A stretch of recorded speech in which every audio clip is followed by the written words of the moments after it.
Momentum TV presenta.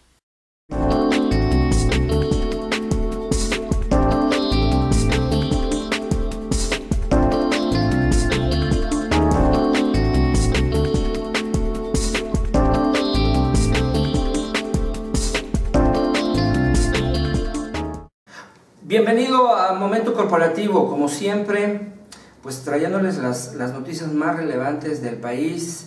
Nos estamos enfocando más a esta parte de las nuevas empresas, las nuevas inversiones, las empresas que vienen de otros países, las mexicanas que inician una producción nueva. En esta ocasión quiero mencionarles de cuatro que a mí me parecen sustanciales. La primera de ellas tiene que ver con Toyota.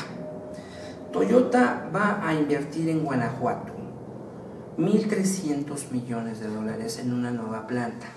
A mí me gusta sacar este tipo de notas porque también generan una discusión y genera también dentro de las leyes mexicanas, siempre que viene una planta de otro país, tiene el compromiso de dedicar un porcentaje a consumo interno. Entonces se genera una oportunidad también para los proveedores de la industria automotriz. Toyota va a invertir 1.300 millones de dólares en una planta en Silao, Guanajuato. A mí me parece muy interesante que podamos pues mantener una comunicación con Toyota. Me parece muy a tiempo de que podamos platicar con ellos. Ellos comentan que van a tener una producción anual de 200,000 unidades. Quiero comentarles algo. México se está convirtiendo en un país que casi todas las marcas de automóviles que existen en el mundo se están viniendo a instalar a México. Y esa es una oportunidad también, porque yo nunca había visto que se atrajera tanta inversión de otros países en un sector industrial que a mí me parece intensivo en tecnología. Entonces, ahí está la parte de Toyota. Vamos a ponerles mucha atención, me parece una muy buena oportunidad. Otro renglón automotriz muy importante de México en la segunda nota es Navistar.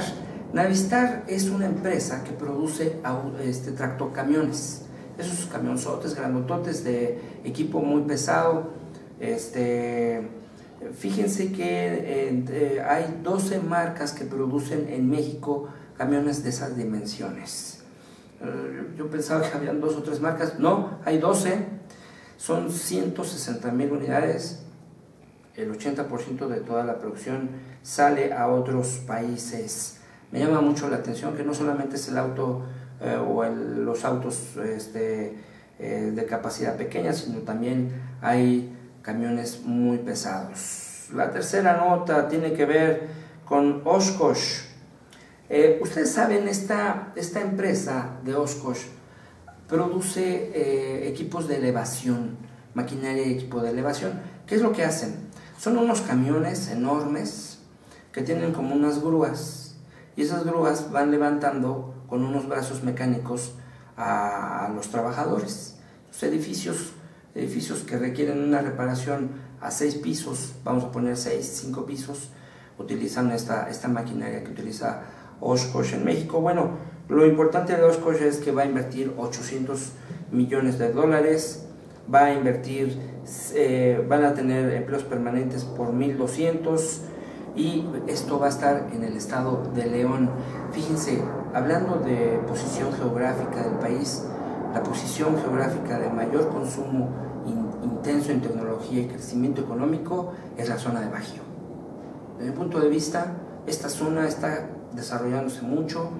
León, Salamanca, Silao, Irapuato, León, Guanajuato, toda esa zona agarrando a Querétaro, absorbiendo también a Querétaro. Y si me preguntan un poquito, toda esa zona pues está creciendo mucho, está siendo intensa en capital, en crecimiento económico. Aparte, pues tienen comunicación con Monterrey por el lado del norte y hacia el lado del centro con la Ciudad de México, que es la parte donde, si ustedes juntan a Monterrey con la zona del Bajío y Distrito Federal, el 71% de todos los negocios que hay en el país se realizan en esa zona.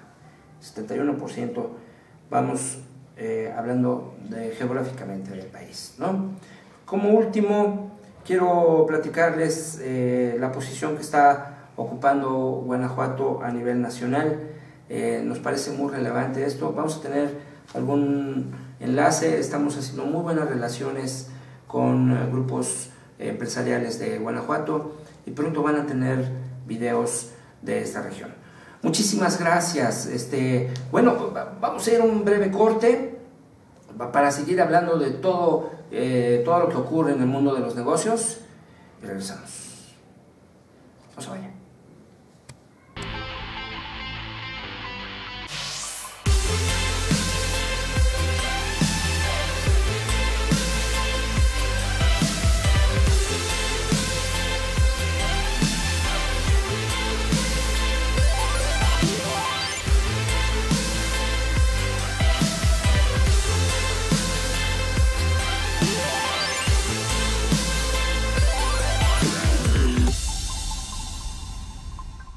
Bueno, regresamos a Momentum Corporativo. Muchísimas gracias por estar con nosotros en este día en el que pues hemos decidido ir con los empresarios, a conocerlos un poco más. Como siempre, Walter Omar Hernández, un empresario muy bueno, es un experto en la parte jurídica. A nosotros siempre nos ha parecido que esta sección debe ser vital en la constitución de una empresa.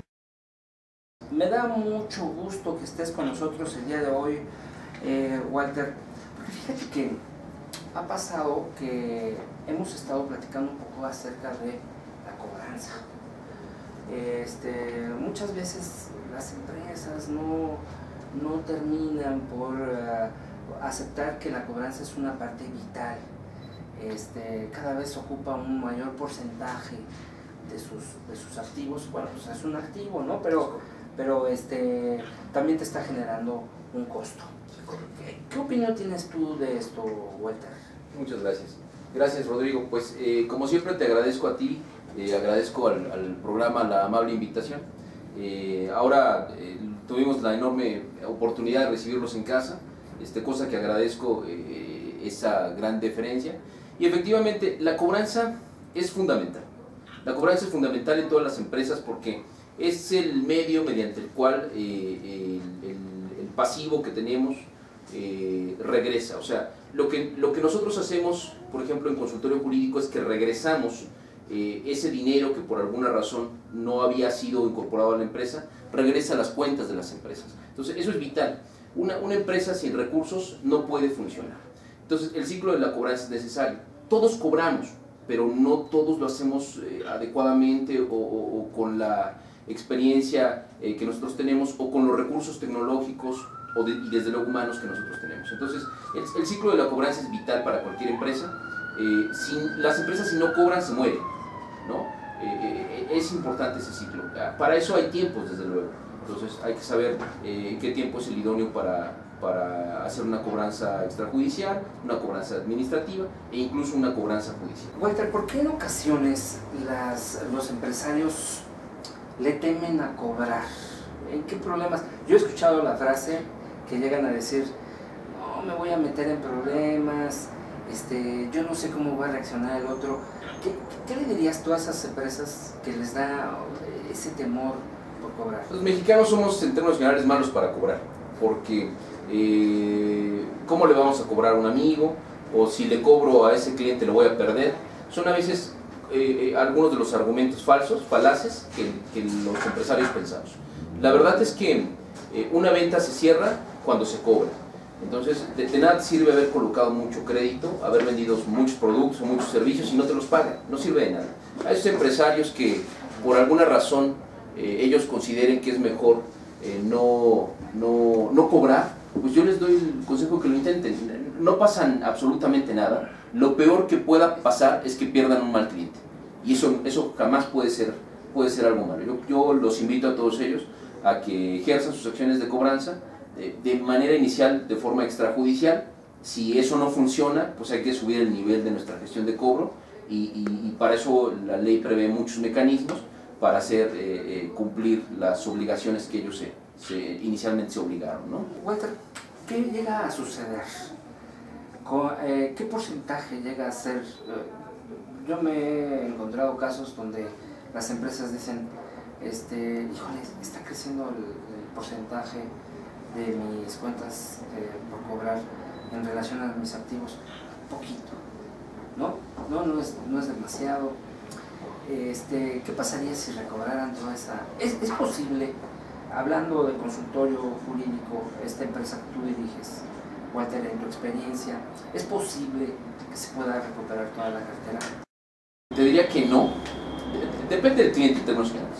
Nosotros tenemos clientes, por ejemplo, clientes pequeños que a veces nos confían una sola cuenta para cobranza y la cobramos. En ese sentido te podría decir que tuvimos una tasa de éxito del 100%.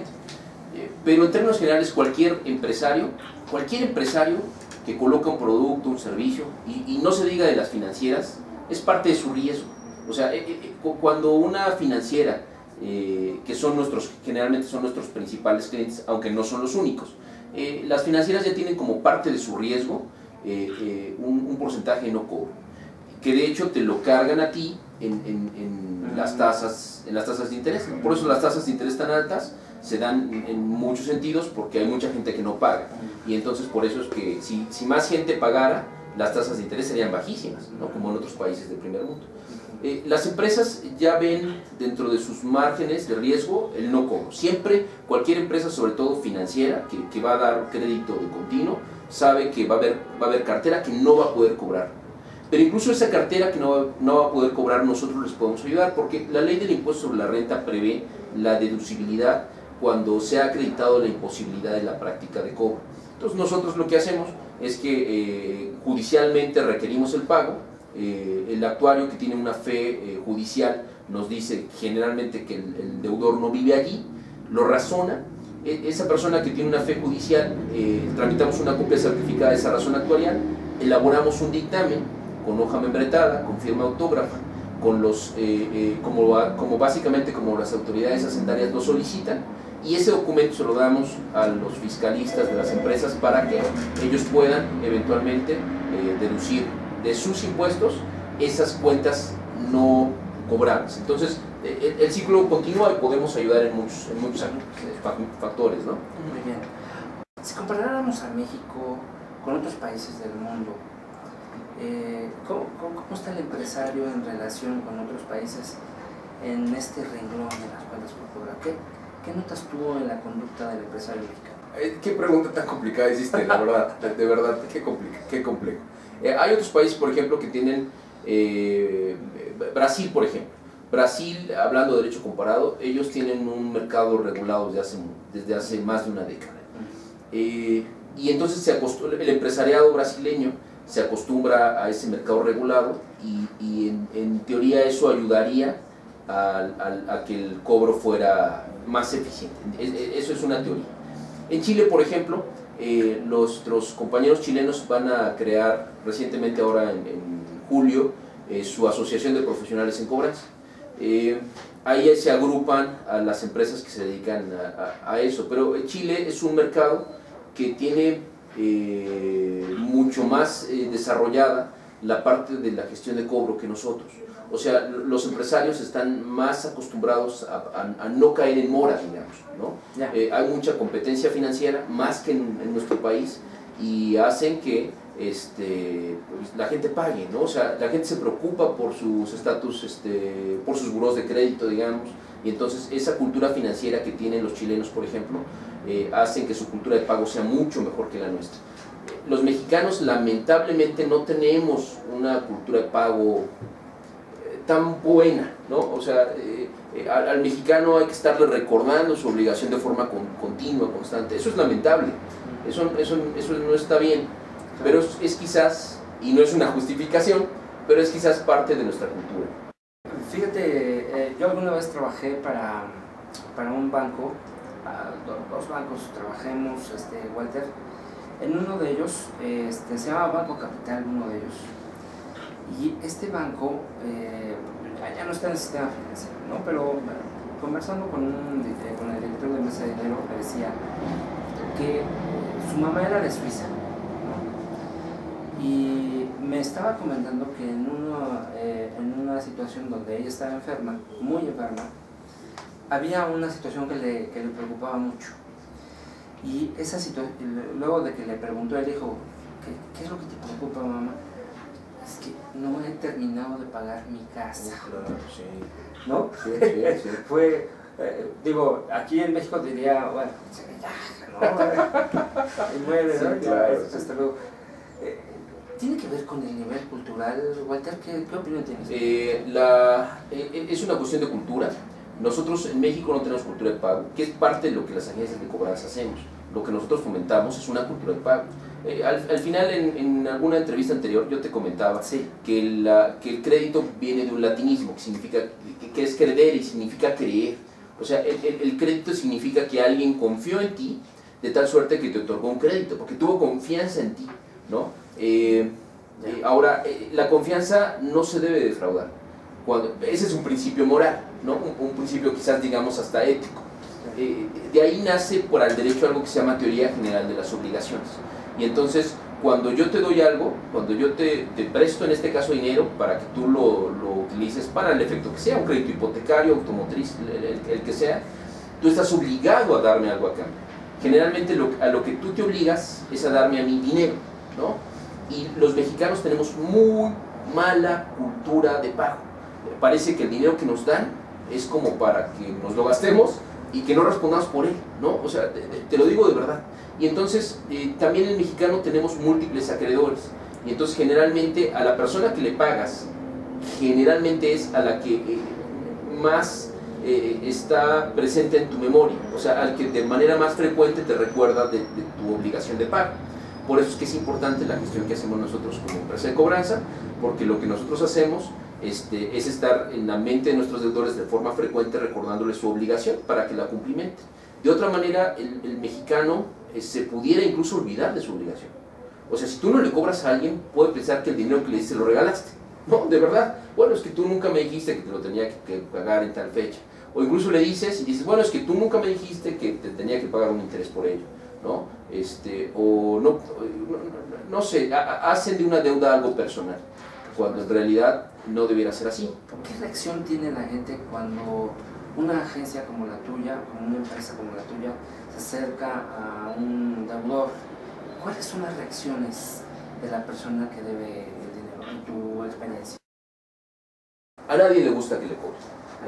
Eso hay que entenderlo. A nadie nos gusta, pues, entre los que nos cobren, ¿no? Entonces, cuando nosotros hablamos o visitamos o presentamos una demanda para cobrar, la primera reacción es una negativa, ¿no? O sea, generalmente, no todos reaccionan de esa forma, pero la primera reacción es una negativa, es, óyeme, no, hay una confusión, ¿no? Yo, aprendiendo a escuchar, teniendo una escucha activa, logramos empatizar con nuestros deudores, ¿no? Primero hay que escucharlos, y en esa escucha activa que tenemos con ellos reflexionan que efectivamente no cumplieron con su obligación, y nosotros lo que les ofrecemos son soluciones, porque al final no queremos ser un problema más para el deudor. O sea, tiene muchos problemas como para generarle uno más. Lo que nosotros les ofrecemos son soluciones de pago. Oye, ¿cómo me puedes pagar? A ver, hazme una oferta, te escucho. Pero la primera reacción es negativa. La segunda reacción pasan como por etapas. La segunda reacción es un poquito como que la resignación. Bueno, sí debo, pero no tengo, ¿no? Y ya después viene un proceso reflexivo en donde cuando los escuchamos y les ofrecemos soluciones, ellos reflexionan sobre la oportunidad que tienen para solucionar su problema crediticio, su problema de dinero. Y al final lo que nosotros procuramos es que ese deudor quede feliz pagando su cuenta, porque de esa manera cumplimos para con nuestros clientes, que son generalmente los acreedores, y cumplimos para con el deudor, que lo estamos ayudando a resolver un problema, y de esa forma ganamos todos, ¿no? Gana nuestro cliente que nos contrata, gana nuestro deudor porque al final le resolvimos un problema de la forma más adecuada para él, pues, dadas varias circunstancias que tenemos que ponderar, y ganamos nosotros, porque generalmente nuestros honorarios generalmente están a resultados. Entonces, en ese sentido, todos ganan, que es una ecuación importantísima en cualquier relación de negocios. Se ha quejado la gente que les llaman a las 2 de la mañana, que les llaman en un tono agresivo, que llegan a incluso hasta ponerse groseros. ¿Qué opinas tú de esta situación? ¿Es verdad? ¿Existe? ¿Cómo la ve la autoridad? ¿Cuál es tu opinión al respecto? Eso ocurre en la realidad, ¿no? Hay que entender que primero no te gusta que te cobren, y si todavía te cobran mal, pues tenemos un tremendo problema. Ya. Hay muchísimas empresas, generalmente abogados o gente sin escrúpulos, que hace una cobranza sin ética.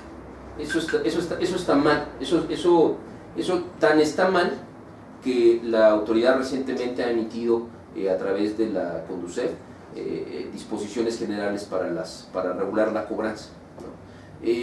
Nosotros, por ejemplo, tenemos 15 años desde nuestra Constitución. En 15 años no hemos tenido una sola queja relacionada con nuestra gestión de cobro. Eso de entrada dice algo que desde luego es muy importante. Adicionalmente les puedo comentar que nuestra empresa se encuentra asociada a la Asociación de Profesionales en Cobranza y Servicios Jurídicos. Eso ya hace más de una década. Y esa asociación, nosotros nos sujetamos a un código de ética que nos autorregula. Ese código de ética nos obliga, pues, que al final es una autorregulación, ahora ya puesta por otras autoridades como Conducef, como comento, pero ese código de ética nos obliga a cumplir con un marco ético en nuestra gestión de cobro. Por ejemplo, hay horarios, como tú lo decías, hay horarios en los que nosotros no podemos llamar porque es inadecuado hacerlo, o sea, sería falto a la ética, ¿no? Por ejemplo, los horarios o los comunicados. Hay comunicados que falsean la verdad y que te dicen una sarta de tonterías, cosas que en la especie, si eventualmente pudieran suceder, sucederían en algunos de los casos cuando son casos judiciales, ¿no? Y tampoco se trata de amedrentar o amenazar a nuestros deudores, o sea, no es el caso. Entonces, yo invitaría a esas empresas. La verdad es que cuando hacen ese tipo de cobranza, ese tipo de gestión de cobro, toda la industria se ve perjudicada, porque es como si todos los que hacemos la cobranza lo hiciéramos de esa manera, cosa que no es cierto. ¿La ley se reguló algo respecto a sancionar a las empresas de cobro que violaran este tipo de código de ética? En la Comisión Nacional de Defensa de los Usuarios de los Servicios Financieros, mejor conocida como Conducef, emitió unas disposiciones de carácter general. Okay. La Conducef es un órgano regulador de las entidades financieras, de los bancos, básicamente. Entonces, en realidad, la Conducef no nos puede regular a nosotros, empresas de cobranza, porque somos una persona ajena a sus funciones regulatorias. Entonces, regula a quien sí puede regular, que en este caso son los bancos. Y a través de los bancos nos regulan a nosotros. Es una cosa curiosa que hizo la autoridad, pero al final es posible y así lo hicieron. De tal suerte que nuestros clientes, por ejemplo bancarios, nos piden a nosotros varias disposiciones derivadas de esa regulación. Una de ellas, por ejemplo, te comento, tenemos que grabar las llamadas telefónicas. ¿Eso para qué? Para cualquier queja que se presente en lo futuro, nosotros tengamos la evidencia del buen trato que le dimos a ese deudor, ¿no? Porque puede haber algún deudor que se queje, que diga, bueno, pues es que aquí me maltrataron, ¿no? Y entonces nosotros mandamos la grabación y decimos, oye, pues fue al revés, ¿no? El que me estuvo maltratando todo el tiempo fue el deudor a mí. Y entonces ese tipo de disposiciones, por ejemplo, esa tecnología no todas las empresas lo tienen, porque es una tecnología onerosa. O sea, al final tener los servidores o tener las grabadoras para poder grabar todas las llamadas que salen o entran a una empresa de cobranza, eso es oneroso. Y eso es lo que da valor agregado y diferencia a una empresa de cobranza como la nuestra. Walter, este es un tema muy interesante. Yo creo que mucha de la población no está muy enterada de esto, y tampoco las empresas. Yo creo que tener esta comunicación contigo, este acercamiento contigo, desde el punto de vista de ilustrar y de comunicar a otras empresas, lo queremos seguir haciendo contigo. Si tú no lo permites, yo creo que la labor que tú realizas, por una parte, beneficia a la empresa, porque puede recuperar parte de sus activos, y beneficia a los clientes, pues tener a Walter del lado de la empresa, pues porque no va a ser maltratado en ninguna forma. nos gusta esa parte de la empatía. La verdad es que yo conozco a Walter y créanme que tratar con él es bastante sencillo, realmente no hay mucho problema. A mí me encanta venir y platicar con Walter porque siempre hay temas muy interesantes. ¿Quieres agregar algo, Walter? Gente de Momentum Corporativo, les agradezco hayan venido a nuestras instalaciones, son bienvenidos cuando quieran, claro, y nos ponemos a sus órdenes. 5219-8584 es un teléfono de Ciudad de México, ahí nosotros estamos a sus órdenes para cualquier consulta que requieran relacionada con crédito, cobranza, todo el proceso desde el otorgamiento hasta la recuperación. 5219-8584. Pues muchísimas gracias a Walter. Gracias, nos estaremos viendo dentro de muy poco. La verdad es que este tema es como para seguir platicando de él, y qué mejor que hacerlo con Walter Omar Hernández. Muchísimas gracias. Vamos a un breve corte. Regresamos. Hi, I'm Bailey. Welcome to The Informant, a training video by Plantronics. Today, we'll check out a new, innovative product from Plantronics. Introducing the RIG Gaming Audio System. The first member of the RIG franchise blends superior sound, cushion, comfort, and plug-and-play connection to all your gaming and entertainment devices. I want to show you the RIG's top 3 selling points. Plug-and-play connectivity to your gaming or entertainment device, super versatility with the mixer, cushion comfort headset for hours of use, and superior sound audio output as well as speech. The RIG audio gaming system all happens in this little device known as the mixer. As an example, connect your phone to the mixer. One touch lets you move between your game and your smartphone. RIG allows you to take a call, listen to your favorite music, pick one of 3 EQ profiles, or flip back.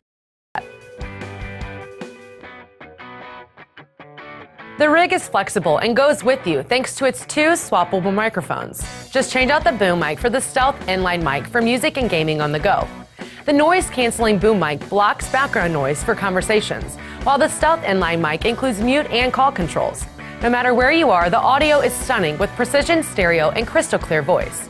With the versatility to game on the new PS4, your PCs and Mac, the older generation Xbox 360 and PS3, and smartphones and tablets, RIG delivers your games, your life, and your mix. RIG speaker drivers deliver deep bass and stereo sound powered by bass tube technology that's proprietary to Plantronics Gaming. 3 EQ profiles let you change up the audio levels: pure, intensify, and seismic. RIG also has ultra-comfortable ear cushions and headband, as well as lay-flat earpods for off-ear listening and easy storage. No other headset has a seamless receiver mixer for your gaming life. The price point can't be beat for all the RIG's revolutionary features and dynamic sound quality. Point out these features and demo the RIG to all gaming customers, regardless of their gaming platform, since RIG works seamlessly with nearly all platforms and systems. The RIG's top 3 selling points. Audio gaming system allows you to play on almost any gaming or entertainment device. Super lightweight and comfortable. You might forget you have them on for hours of use. Big sound and speech quality for that next squad siege. I'm Bailey. Thank you for joining us for this segment of the Informant training videos by Plantronics. See you next time.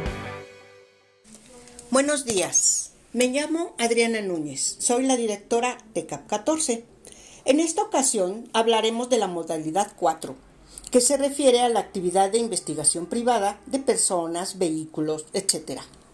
Los investigadores son personas profesionales con conocimientos científicos, técnicos y en colaboración con una amplia gama de profesionales en ámbitos no policíacos.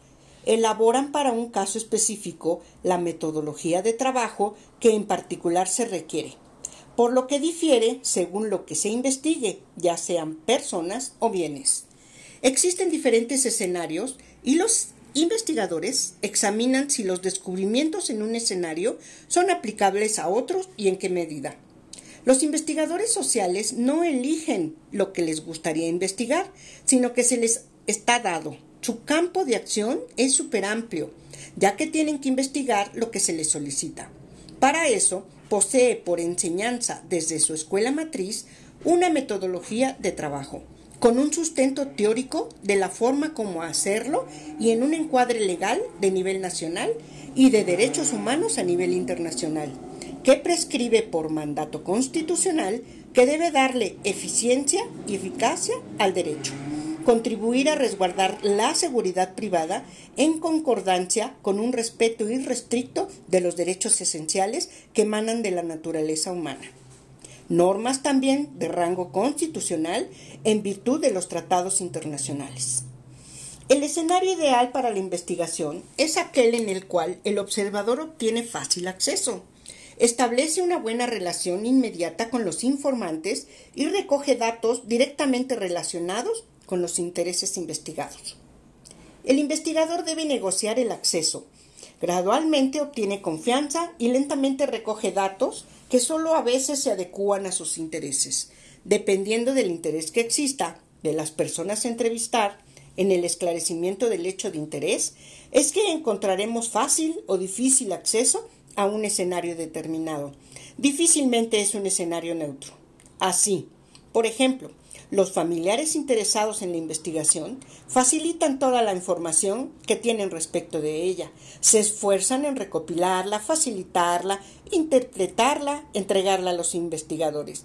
En la práctica son esencialmente cooperadores.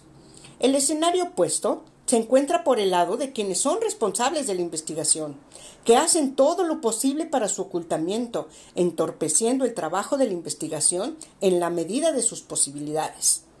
Los observadores participantes por lo general obtienen el acceso a las organizaciones solicitando el permiso de los responsables. Suelen sorprenderse de lo accesible que es. Las organizaciones pueden ser públicas o privadas. Se requiere autorización, ya que no todos podemos entrar. En los lugares privados se debe tener el consentimiento para el estudio. Enfoque básico de la técnica de la bola de nieve. Comienza con un pequeño número de personas, ganar su confianza y a continuación pedir que se les presenten a otros.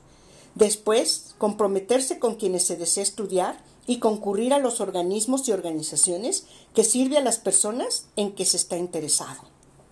En algunas ocasiones, el investigador, para el éxito del objetivo, debe insertarse en el medio sin contar, por supuesto, con la venia de los partícipes, como es el caso típico en el descubrimiento de las organizaciones criminales, donde se encuentra en riesgo el buen resultado de la investigación y muchas veces el de su vida. Se debe garantizar la confidencialidad y la privacidad de las personas que estudiaremos. La metodología varía según cuál sea nuestro interés y el del informante. Por ejemplo, existen actualmente los informantes pagados, ya que quienes actúan en este círculo lo hacen por dinero. Entonces están dispuestos a entregar información también por dinero. En otro escenario hay que irlos direccionando, acorde a lo que se desea aclarar. En las investigaciones también debemos guardar la reserva de la identidad, especialmente de los denunciantes y testigos, en aquellos casos en que se ven afectados directamente.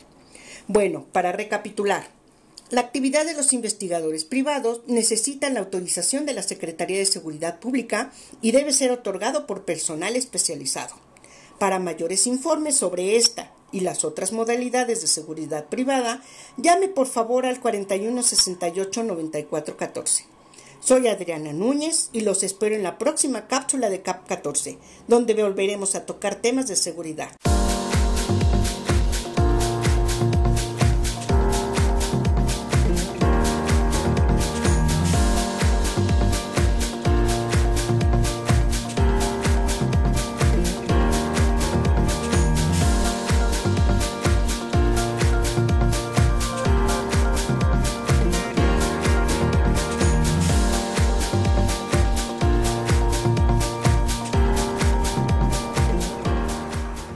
Amigos, esperamos que estén pasando un excelente día.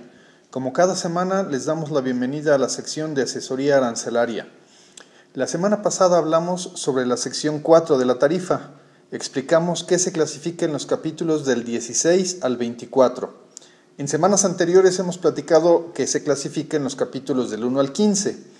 El día de hoy vamos a hablar sobre la sección 5 de la tarifa, que comprende los capítulos del 25 al 27.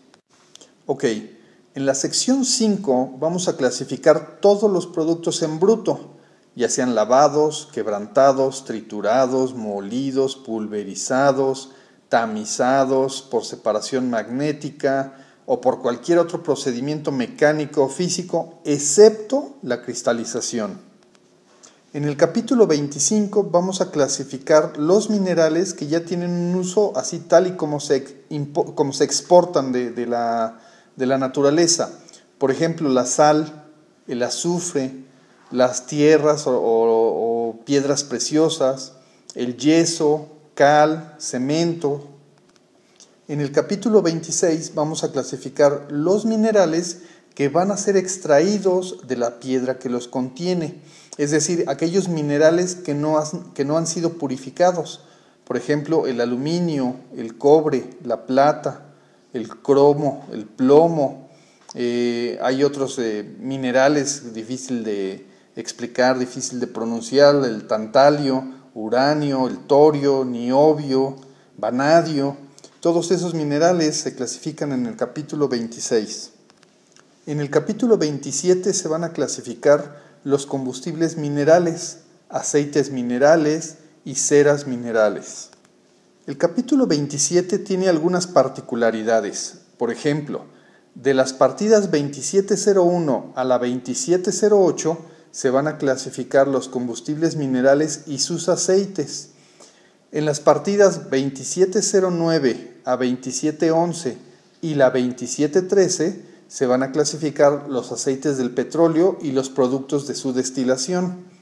Y en las otras partidas, es decir, la 2712, la 2714 y la 2716, se van a clasificar productos muy definidos, por ejemplo, la vaselina, la parafina, la cera de petróleo microcristalizada, la cera de lignito, betunes, pizarras y energía eléctrica.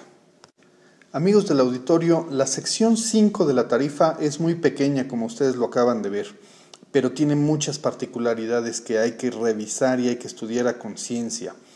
En Asesoría Arancelaria nos dedicamos a la clasificación de las mercancías de difícil identificación para asignar la fracción arancelaria que les corresponde y así determinar los impuestos y los permisos necesarios para esas mercancías.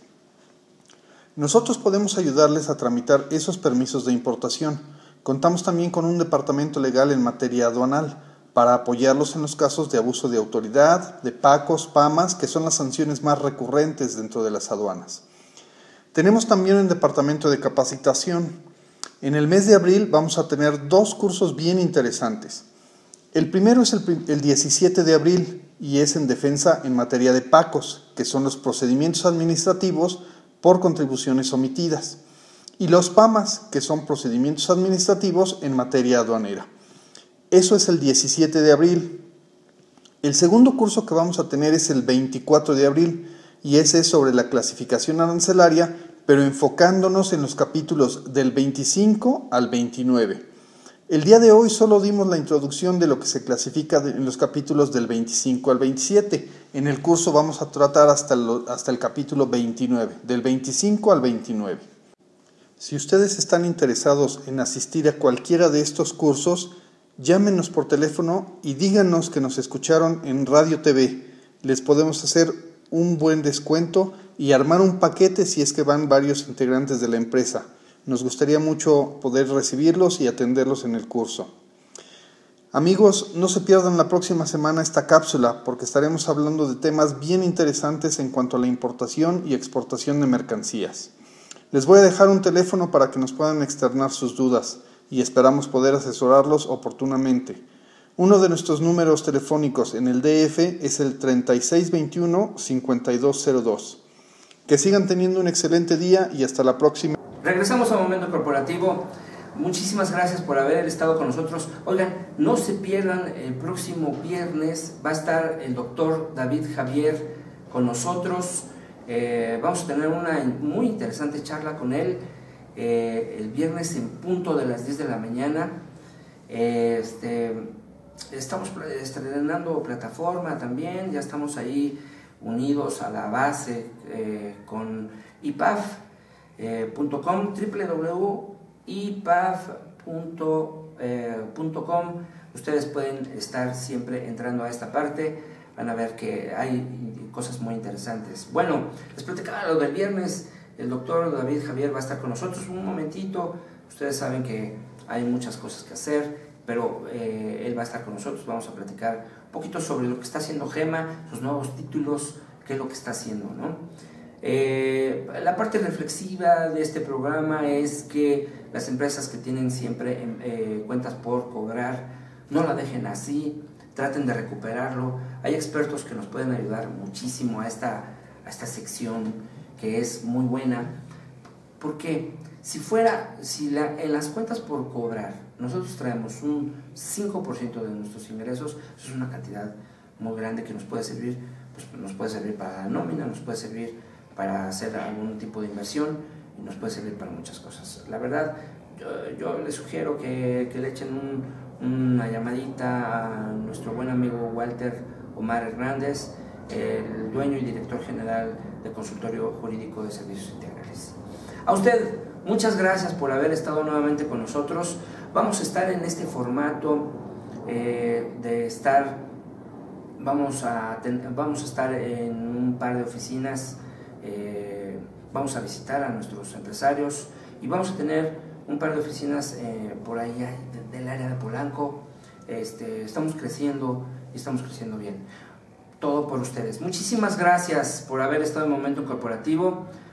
Nos vemos el viernes. Nos vemos pronto. Hasta luego. Momentum TV presentó